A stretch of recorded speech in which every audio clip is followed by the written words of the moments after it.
إن الله وملائكته يصلون على النبي يا أيها الذين آمنوا صلوا عليه وسلموا تسليما اللهم صل على سيدنا محمد وعلى آل سيدنا محمد وبارك وسلم عليه اللهم صل على سيدنا محمد وعلى آل سيدنا محمد وبارك وسلم عليه اللهم صل على سيدنا محمد وعلى آل سيدنا محمد الذي قرنت البركة بذاته ومحياه وتعطرت الأوالم بطيب ذكره ورياه.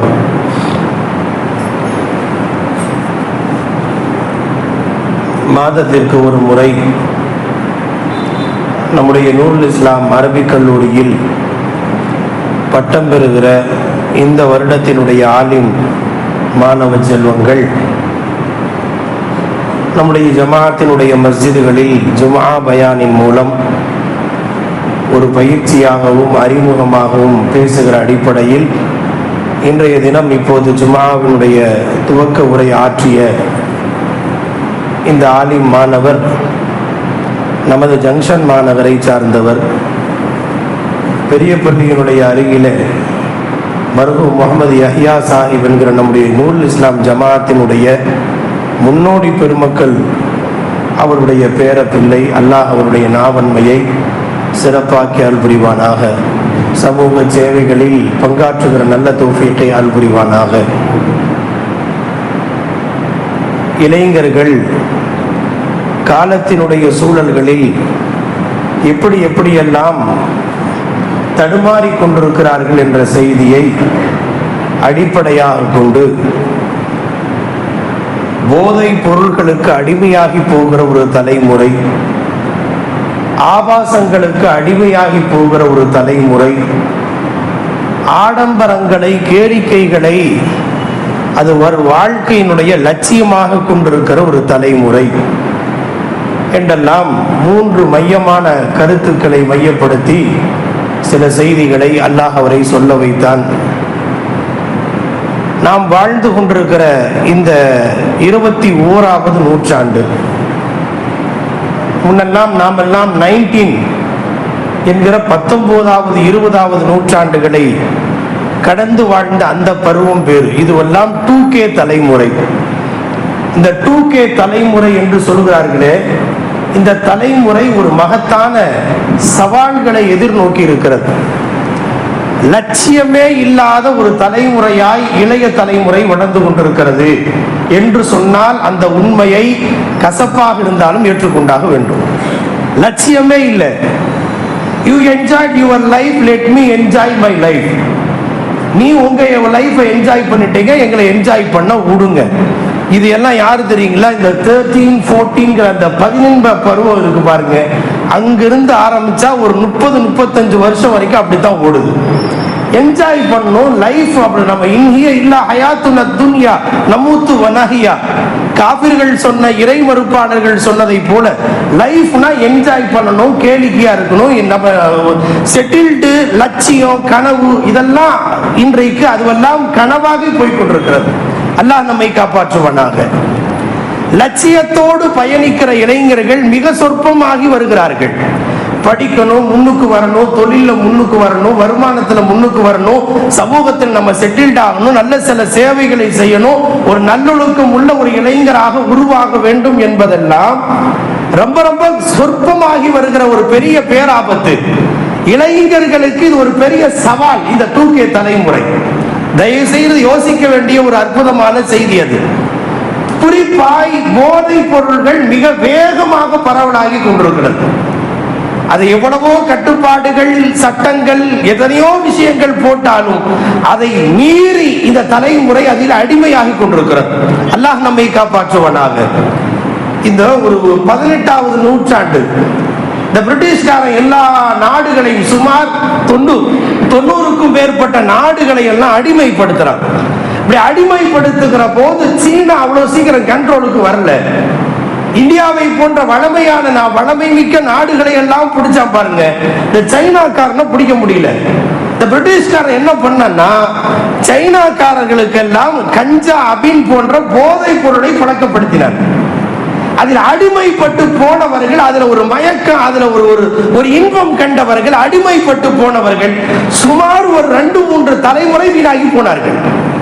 இது வரலாறு சொல்கிற செய்தி. தென்னாப்பிரிக்கா, சவுத் ஆப்பிரிக்காவிலே கருப்பினத்தினுடைய அந்த புரட்சி ஏற்படுகிறது. பிரிட்டிஷ்காரன் அவங்க அப்படியே எழுந்தார்கள் என்றால் நமக்கு ஆபத்து என்று உணர்ந்து அந்த மக்களை அடிமைப்படுத்துவதற்கு போதைப் பொருளை பழக்கப்படுத்தினார். இதுவெல்லாம் வரலாறு சொல்கிற செய்தி. இந்த போதை பொருள் என்பது இந்த சமூகத்தில் பிரம்மாண்டமான ஒரு பெரிய அபாயம். சமீப காலங்களில் நாம் மீண்டும் நினைவுபடுத்துகிறோம். இப்போதெல்லாம் போதை என்பது சர்வ சாதாரணமாய் பல கோணங்கள் இந்த தலைமுறையில் நடைமுறைக்கு வந்திருக்கிறது என்பதை நான் சொல்லித்தான் உங்களுக்கு தெரியணுங்கிற அவசியம் இல்லை. அது இன்ஜெக்ஷன் வழியாக, மாத்திரை வழியாக, வேறு வேறு கோணங்களில், மிட்டாய் வழியாக, எத்தனையோ கோணங்கள். இதுல அடிமைப்பட்டு போறவங்க எல்லாம் ஏதோ ஒரு 25-30 வயசு அப்படி அல்ல. இந்த 7வது 8வதுல இருந்த இந்த ஆபத்து ஒரு பெரிய பேராபத்து போய் கொண்டிருக்கிறது. சற்று பெற்றோர்கள் தங்களுடைய பிள்ளைகளை கவனமாக கண்காணிக்க வேண்டிய பெரிய பொறுப்பிலே இருக்கிறார்கள். சிறுபிராயத்தினுடைய கண்காணிப்பு என்பது வேறு. நம்ம எல்லாம் தோளுக்கு வளர்ந்துட்டா தோலை, அதனால நம்ம அவங்களை அதுக்கு மேல ஒரு எல்லைக்கு மேல கண்டிக்க முடியாது என்று சொல்லுபவர்கள் பிள்ளை வளர்ப்பில் ஒரு பெரிய தவறு செய்கிறார்கள் என்பது பொருள். தயவு கூர்ந்து இந்த வாலிப காலம் ஒரு பெரிய பேராபத்து, ஒரு சவால். சரியாக அந்த வாலிபத்தை பயன்படுத்தியவர்கள் சமூகத்தின் நல்ல எதிர்காலத்தை பெற்றிருக்கிறார்கள். அதற்கு குர்ஆனே பல வரலாறுகளை சொல்கிறது. இந்த குகைவாசிகள் என்ற ஒரு வரலாறு கஹ்ஃப் சூராவிலே அல்லாஹ் ஜல்ல ஷானஹு தஆலா அவர்களை பற்றி பேசுகிறார். அவர்கள் வாழ்ந்த காலத்திலே ஒரு பெரிய எதிர்ப்பு கிளம்புகிறது. அவர்கள் ஈமான்தாரிகளாக வாழுகிறார்கள். ஆட்சியாளர் மிகப்பெரிய கொடுமைக்காரன், அவன் எல்லோரையும் இணை வைக்க வேண்டும் என்று நிர்பந்திக்கிறான். இவர்கள் தங்களுடைய ஈமானை பாதுகாத்துக் கொள்ள முயற்சிக்கிறார்கள். கடைசியாக அந்த அவர்கள் ஒரு குகைக்குள் தஞ்சம் புகுந்த வரலாறும் 300 ஆண்டுகளுக்கு மேலாய் அவர்கள் உறங்கினார்கள் என்கிற வரலாறும் குர்ஆன் சொல்லக்கூடிய செய்தி. இந்த செய்தியை சொல்லிட்டு அல்லாஹ் ஜல்ல ஷானஹு தஆலா சூராவின் துவக்கத்தில் அவர்களை பற்றி சொல்கிற போது, அப்படி ஒரு குகைவாசிகள்ல ஒரு 3-4 பேர் இருந்தாங்கன்னு சொல்லாமல அல்லாஹ் சொல்கிற ஒரு வார்த்தை, குர்ஆன் ஒரு விஷயத்தை எவ்வளவு தெளிவாய் அடையாளப்படுத்துகிறது என்றால், இன்னஹும் ஃபித்யத்துன், அவர்கள் அத்தனை பேரும் இளைஞர்கள் என்று அல்லாஹ் சொல்கிறார். அவர்கள் ஏதோ ஒரு சாதாரண மனிதர்கள் என்று சொல்லாமல் அவர்கள் ஏன் அல்லாஹ் இளைஞர்கள், இன்னஹும் ஃபித்யத்துன் ஆமனு பிரப்பிஹிம், அவர்கள் தன் ரப்பை கொண்டு ஈமான் கொண்ட இளைஞர்கள் என்று ஏன் அல்லாஹ் அடையாளப்படுத்துகிறான் என்றால், இளமை பருவம் இருக்கே ஒரு துணிச்சல் மிக்க பருவம், வந்துதான் பார்த்தரலாமே அப்படிங்கிற ஒரு பருவம். அதை சரியா பயன்படுத்தினா நல்லதுக்கு பயன்படுத்திடலாம், தீயதற்கும் துணிச்சல் தான். அப்படிப்பட்ட ஒரு ஆபத்தான பருவம் அது. எந்த பக்கம் வேண்டுமானாலும் சாய்வதற்கு ஒரு சூழல் இருக்கிற ஒரு பருவம். எனவே அந்த பருவத்தை பயிர் செய் என்று சொல்வார்களே, அந்த பருவத்தை சரியாக பயன்படுத்தி கொண்ட பெருமக்கள் தங்களுடைய எதிர்கால வாழ்வை மிகச்சிறப்பாக அமைத்துக் கொள்கிறார்கள். இங்கு மட்டுமல்ல, ஆகிரத்திலும் தான். அருமைநாயகம் ஸல்லல்லாஹு அலைஹி வஸல்லம் இந்த வயசு இருக்கிற வயசு கோளாறு, வாலிப கோளாறு, அவர்களுக்கு இயல்பாகவே ஆபாசத்தின் வாசல்கள் திறக்கும். அது அந்த பார்வை அப்படி அவர்களை திருப்பும். ஆடம்பரம், என்ஜாய், ஒரு கேளிக்கை, நம்மள்ட்ட ஒரு பைக் இருக்கணும், 4 இடத்தை சுத்தணும், ஒரு 4 ஃப்ரெண்ட்ஸோட சுத்தணும், எங்காவது ஒரு கேளிக்கையில் கலந்துக்கணும், செலிப்ரேஷன் பேர்ல தேவையில்லாத ஆடம்பரங்களை செய்ய வேண்டும். இதெல்லாம் அந்த பருவத்திலே கொந்தளிக்கிற சிந்தனைகள். இது போதாக்குறைக்கு இப்போது இருக்கிற ட்ரெண்ட், அதற்கு போதுமான தீனி போடுவதால் இளமை பருவம் அதில் போய் சிக்கிக் கொள்வதற்கு அதிகபட்ச வாய்ப்பு இருக்கிற காரணத்தினால் அந்த சவாலை சமாளித்து தன் ரப்போடு தன்னுடைய இபாதத்தோடு பொறுப்போடு செயல்படுகிற இளைஞரை குறித்து ஹஜ்ரத் ரசூலுல்லாஹி ஸல்லல்லாஹு அலைஹி வஸல்லம் சொல்கிறார்கள், இந்த வாலிப காலத்துல இந்த ஊரை சுத்துறது, போதைக்கு அடிமையாகிறது, செல்போனுக்கு அடிமையாகிறது, காதலுக்கு அடிமையாகிறது, இது போன்று ஒன்றும் இல்லாமல் லட்சியம் இல்லாமல் அவர்கள் இருப்பது, இது போன்ற விஷயங்கள் ஈடுபடாமல் தான் யார், எனக்கும் என் ரப்புக்குமான தொடர்பு என்ன, நான் வாழ வேண்டிய வாழ்க்கையின் லட்சியம் என்ன என்று லட்சிய கனவோடு பயணித்து அல்லாஹ்வுடைய இபாதத்தில் சற்றும் குறைவில்லாமல் நடக்கிற இளைஞர் யார் என்றால், அப்படிப்பட்ட இளைஞர்களுக்கு அர்ஷுடைய நிழலிலே அவர்களுக்கு இடம் இருக்கிறது என்கிறார்கள் ஸல்லல்லாஹு அலைஹி வஸல்லம். ஏன் இளைஞரை குறித்து சொல்கிறார்கள் வஷாபுன் நஷஅ ஃபீ இபாதத்தில்லாஹ்? ஏன்னா வாலிப காலத்துல 4 ரக்காத் தொழுகிறது பெரிய விஷயம்.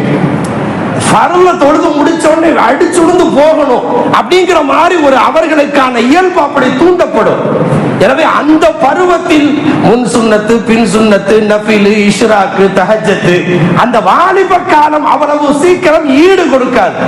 அதுக்கெல்லாம் ரிட்டையர்டு லைஃப் இருக்குங்க. இப்ப எதுக்கு இப்ப போய் நிறைய தொழுதுட்டு ஓதிட்டு அப்படி அந்த வாலிப காலம் ஈடு கொடுக்காமல் அவர்களை பிடித்து இழுக்கும்.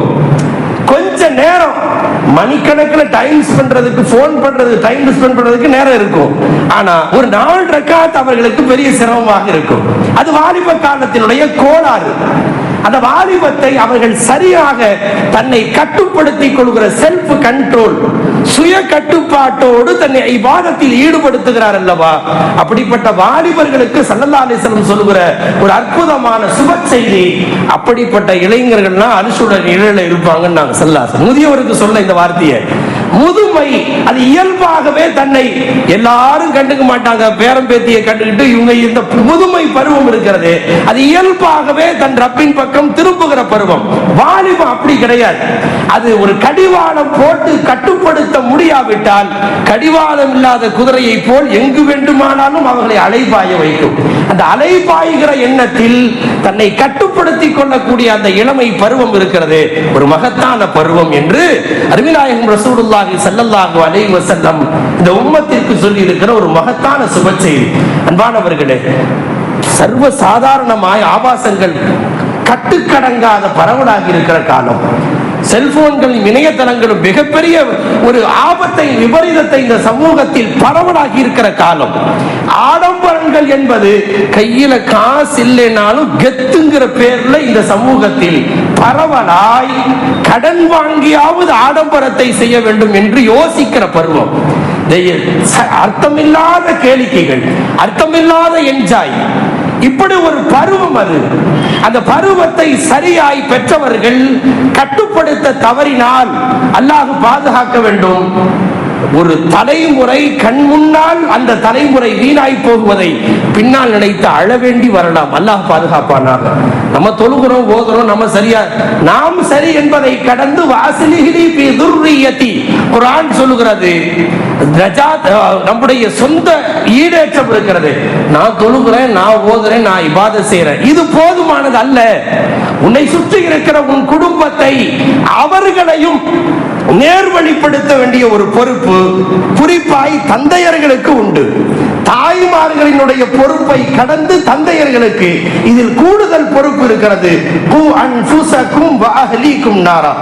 நீங்கள் உங்களையும் நரக நெருப்புல பாதுகாத்துக்கன்னு சொல்லி முடிக்காம நாரா, உங்கள் குடும்பத்தினரையும் நரக நெருப்பில் இருந்து பாதுகாத்துக் கொள்ளுங்கள் என்று குர்ஆன் ஏன் சொல்கிறது என்றால், நானாச்சு என் ரப்பாச்சு நான் தொழுதனா ஓதுனா போனா அப்படி அல்ல. ஒரு பெற்றவருடைய பொறுப்பு, ஒரு தகப்பனுடைய பொறுப்பு அந்த எல்லையில் இல்லை.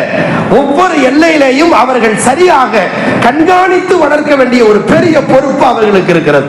அன்பிற்குரியவர்களே, நம்முடைய பிள்ளைகள் வளர்கிற போது இளமை பருவத்தை, இந்த டீன் ஏஜ் என்கிற பதின்ம பருவத்தை கடக்கிற போது வளமையான கண்காணிப்பை விட கூடுதல் கண்காணிப்பு பெற்றவர்களுக்கு வேண்டும். நம்முடைய பிள்ளைகள் இரவு நேரத்தில் அவர்களுக்கு செல்போனோடு இரவு நேரத்தில் சேட்டிங்க்கு அனுமதிக்க கூடாது. இரவு படுக்கையின் போது அவர்களின் கைகளில் செல்போன் இல்லாமல் அது பொது இடத்தில் தான் இருக்க வேண்டும் என்பதை உறுதி செய்ய வேண்டும். தேவைப்பட்டால் சந்தேக கண் கொண்டு பார்ப்பது கூட தவறு அல்ல. அதற்காக சந்தேகத்தையே பார்த்துட்டு இருக்க கூடாது. ஆனால் தொடர் கண்காணிப்பு என்பது நம்முடைய பிள்ளைகள் விஷயத்தில் மிகவும் தேவை. ஏனென்றால் காலத்தின் சூழல் அப்படிப்பட்ட ஒரு பேராபத்தை சமூகத்தில் கட்டவிழ்த்து இருக்கிற சூழல். நாம் ஒன்றும் கட்ட ஒரு நபிகளாருடைய காலமோ சஹாபிகளின் காலமோ அல்ல. அருமைநாயகம் ஸல்லல்லாஹு அலைஹி இந்த முன்னாடி கூட சொன்னாங்க, அந்த ஃபத்ல் இப்னு அப்பாஸ் ரலியல்லாஹு ஒரு வாலிபர் போகிற பாதையில பெண்கள் மறுபக்கம் வருகிறார்கள். அந்த இளைஞர் ரசூலுல்லாஹி ஸல்லல்லாஹு அலைஹி வஸல்லம் பின்னால உட்கார்ந்து இருக்கிறார். உட்கார்ந்து இருக்கிற போது லேசாய் பார்வை திரும்புகிற போது முகத்தை பிடித்து ஸல்லல்லாஹு அலைஹி வஸல்லம் திருப்பி விட்டு ஸல்லல்லாஹு அலைஹி வஸல்லம் எச்சரிக்கை செய்கிறார்கள் என்கிற செய்தியில இருந்து இது ஒரு தகப்பன் தன்னுடைய பிள்ளை விஷயத்தில் கவனிக்க வேண்டிய ஒரு பெரிய பொறுப்பு. அது ஆபாசம் பரவலாக இருக்கிறது, போதைப் பொருள் பரவலாக இருக்கிறது, செல்போனுடைய இணையதளத்தினுடைய பயன்பாடு பரவலாக இருக்கிறது, சாட்டிங் பரவலாக இருக்கிறது. தயவு கூர்ந்து அல்லாஹ்வின் அச்சத்தோடு அந்த பிள்ளைகள் சரியான கண்காணிப்போடு வளர்க்க வேண்டியது காலத்தின் கட்டாயம்.